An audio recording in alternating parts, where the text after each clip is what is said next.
اب تمہارا دل کرے کھڑے ہو کے میرا ذکر کرو، اب اگر تمہارا دل کرتا ہے سجدے میں جا کر میرا ذکر کرو، اگر تمہارا دل کرتا ہے تو بیٹھ کر میرا ذکر کرو، اگر تم تھک چکے ہو تو تمہیں یہ بھی چھوٹ ہے لیٹ جاؤ پہلو کے بل لیٹ کر بھی میرا ذکر کرو، تب بھی میں قبول کر لوں گا۔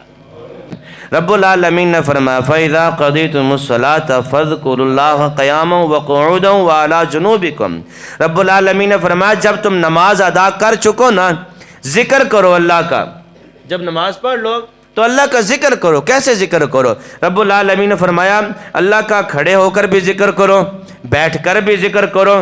رب العالمین نے فرماتا اپنے پہلوؤں کے بھال لیٹ کر بھی اللہ کا ذکر کرو۔ اب کوئی قید نہیں ہے، نماز ہم نے ایک ڈسپلن کے ساتھ پڑھ لی ہے، اس کے بعد اللہ کو یاد کرنا، اللہ کا ذکر کرنا۔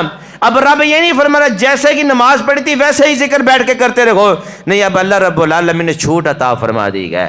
اب تمہارا دل کرے کھڑے ہو کہ میرا ذکر کرو، اب اگر تمہارا دل کرتا ہے سجدے میں جا کر میرا ذکر کرو، اگر تمہارا دل کرتا ہے تو بیٹھ کر میرا ذکر کرو، اگر تم تھک چکے ہو تو تمہیں یہ بھی چھوٹ ہے لیٹ جاؤ پہلو کے بل لیٹ کر بھی میرا ذکر کرو، تب بھی میں قبول کر لوں گا، تب بھی میں قبول کر لوں گا۔ اتنا کریم اللہ، اتنا پیار کرنے والا اللہ کہ اتنی چھوٹ عطا فرما رہا ہے کہ نماز پڑھ کے میرا بندہ تھک گیا ہوگا، اب اس کو میں اپنا قیودات کے اندر قید نہیں کرتا کہ ایسے نماز پڑھنی ہے یا ایسے ذکر کرنا ہے، اب چھوٹ عطا فرما دی ہے۔ میرے بندے 15 منٹ 20 منٹ گھنٹہ لگایا، میری عبادت کی، سجدے کیے، قیام کیا، رکوع کیا، اب میں تجھے قیودات سے آزاد کر رہا ہوں، اب تو جیسے چاہے میرا ذکر کرتا رہے، ذکر کرنا تیرا کام ہے اور ذکر کو قبول کرنا مجھ رب کا کام ہے۔